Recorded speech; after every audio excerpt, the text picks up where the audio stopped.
Shalom, Mishpachah. My name is Teacher Tina, and we're going to talk about how wisdom is related to cheese. You heard me right.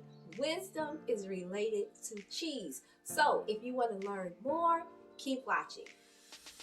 In Isaiah chapter 7, verse 15, it reads, "Butter and honey shall he eat, that he may know to refuse the evil and choose the good." Now, when you look up the word butter in the Hebrew, it is the word chama. It means curdled milk or cheese, butter.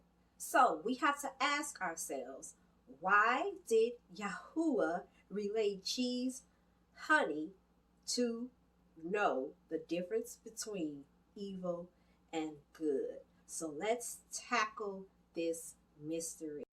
First, let's look at the Hebrew word for wisdom, chokmah. I tried to pronounce that as best as I can. It is spelled with the Hebrew letter chet, kaf, and mem. Chet, the picture of a wall fence meaning to separate or beginnings. Kaf, the picture of the palm of a hand meaning potential. Mem, the picture of water meaning life, nations, or the seed of knowledge. So when we put these Hebrew words together, we get the separation of life that brings about potential. The Hebrew root word of chokmah is cham.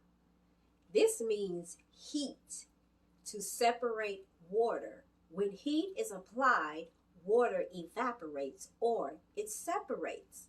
We're going to look at two words that is spelled almost the same and is closely related to wisdom.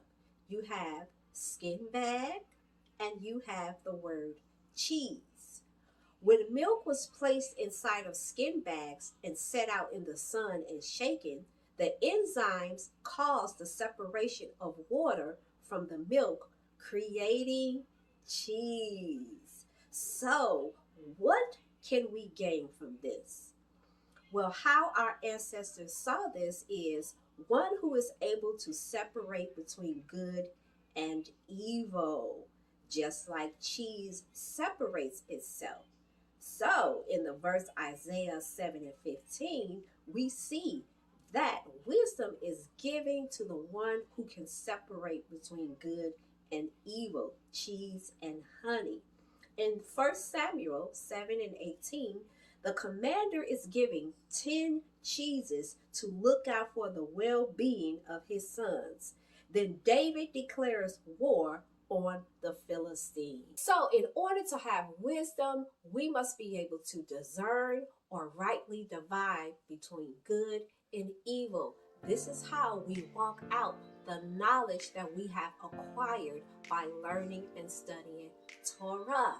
I hope that helped you, and until the next video, shalom everyone.